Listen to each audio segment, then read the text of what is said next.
با مناسبت روز مطبوعات تاجیک در شرکت صدا و سیمای شهر پنجکین نیز یک جمع آمدی با شکوه برگزار گردید که آن را سرور شرکت صدا و سیما یزدان مولانوف حسنی آغاز بخشید. امروز فکر می‌کنم که برای کارمندان پست‌های اخباری عامه از جمله ما شرکت صدا و سیما روز خیلی فراموش نشونده است، چون که روزی مطبوعات تاجیک ماست روز تجلیل می‌گردد به خاطر آنکه ما همه البته خوب می‌دانیم که روزنامه بخاری شریف به زبان تاجیکی چاپ شده بود و به همین خاطر سنه 11 مارس همچون روزی مطبوعات تاجیک جشن می‌گیرند. من پیش از همه از نام خودم همه شما را با این روزی فرخنده شادباش میگم، سلامت باشید، قلمتان بالا باشد. یگان وقت من باوردم که ما شما با غرض قلم به دست نمیگیرید، میگه غرض هم باشد، غرض این اصلاح کمبودی‌ها، غرض آبادی تاجیکستان، غرض این رشد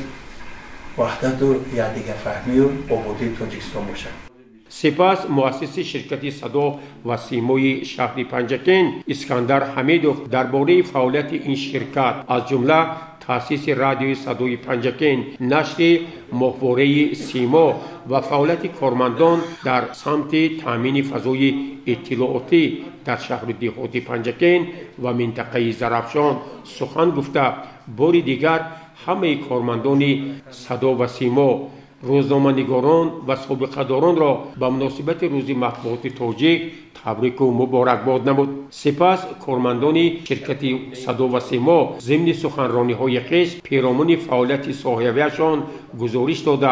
همکاران، همکسبان و مردم پنجکین باستان را با این سنه فرخنده تبریک و مبارکباد نمودند. از سال 92 به این جانب در شهر باستانی پنجکین تلویزیون سیما فعالیت خیلی متشکلانه دارد. یک آینه مجلای حیات اقتصادی، اجتماعی، سیاسی و فرهنگی همین دیار باستانی ما می باشد و خوشبختانه با اقدام رهبریت تلویزیون سیما سال 2012 به مناسبت 100مین سالگرد نشر نخستین روزنامه تاجیکی بخاری شریف رادیوی صدای پنجکین به فعالیت آغاز نمود و امروز فضای اطلاعاتی منطقه از جمله شهر و دیهات پنجکین توسط این واسطه‌های اخباری الکترونیک خیلی خوب به راه مانده شده است. من امید میکنم که در آینده نیز تلویزیون و رادیوی صدای پنجکین برای باز هم بهتر انعکاس نمودن حیات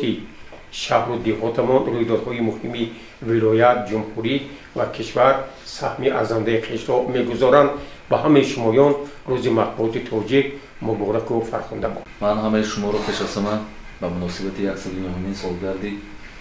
تأسیس یابی اولین روزنامه تاجیکی بخاری شریف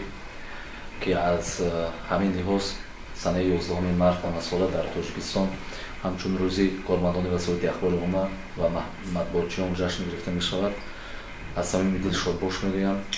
و امروز برای ما باعث خرسندی و خوشحالی است که در برابر دیگر رسانه‌های اطلاعاتی، چه الکترونی، چه شبکه‌های تلویزیونی و رادیویی و یا روزنامه‌ها در شهر پنجکین هم شبکه تلویزیونی، هم شبکه رادیویی و هم روزنامه‌های محلی فعالیت دارد. در قطار فعالیت دیگر روزنامه‌های محلی خصوصا اینجا میخوام یادداشت کنم که سال 2019 یعنی 2 سال قبل با دستگیری رهبریت شرکت صدا و سیمای شهر پنجکین در برابر تأسیس رادیوی صدای پنجکین که امروز 9 سال از آن سپری شد، یعنی ماهواره سیما نیز تأسیس داده شد و امروز برای انعکاس کردن فعالیت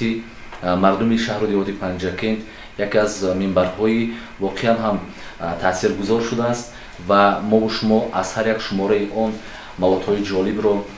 میتوانیم که مطالعه کنیم و این خود یک پیشرفت و موفقیت بی‌نظیر است برای کلی کارمندان شرکت صدا و سیما که برای این همه را بنیاد کردن و یا بگیم که اساسی بنیاد این همه پیش از همه با زحمت‌های رهبریت کل است محترم حمیدوف اسکندر و من در فراورد سخن خود اینجا میخوام با رهبریت شرکت صدا و سیما و استاد گرامی محرر ماهواره سیما خصوصا دومین سالگرد تأسیس یابی این روزنامه را نیز از صمیم دل شادباش بگم و امیدوار هستم که با دستگیری شما استادان عزیز و کلی کارمندان شرکت صدا و سیما هم تلویزیون هم رادیو و هم ماهواره سیما که این همه در زیر یک شرکت است، در آینده یک از رسانه‌های تاثیرگذار نه اینکه در جامعه خودی پنجکن بلکه تاجیکستان و کل جهان خواهد شد. بار دیگر روز عیدتان مبارک باشد دوستان عزیز. چه خوش است که محض در همین سنه 9 سال مقدم در شهر پنجکن رادیوی صدای پنجکن تأسیس یافت و با صدای اینجا پنجکن گویان ما رادیو را به کار شروع کردیم و ما هم قدم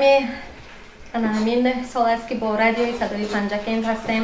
همه شنوندگان عزیز خود را، همکاران خود را، راهبران و استادان گرامی خود را تبریک و تهنیت میگویم. باشد که همیشه کلک ما سبز باشد، گفتار و کردار ما نیکبینانه باشد و به کار و پیکار هر یکی شما همکاران عزیز برار میخواهم، کامیابی میخواهم. همچنین امروز در شرکت صدا و سیمای شهری پنجکن یک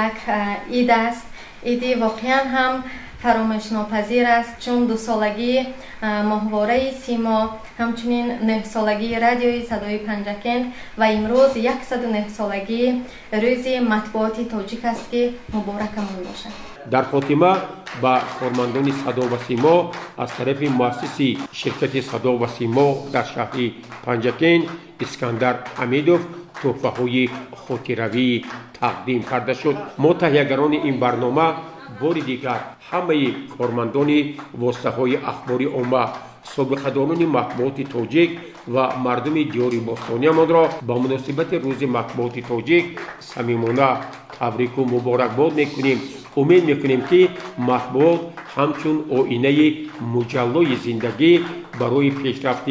جامعه انعکاس رویدادهای محکم و همزمان مساعدت در سمت تطبیق سیاست سازنده اساسگذار صلح و وحدت ملی پیشوای ملت پرزیدنت جمهوری تاجیکستان محترم امامعلی رحمان و آینده درخشان کشور عزیزمان صادقانه خدمت میکنند.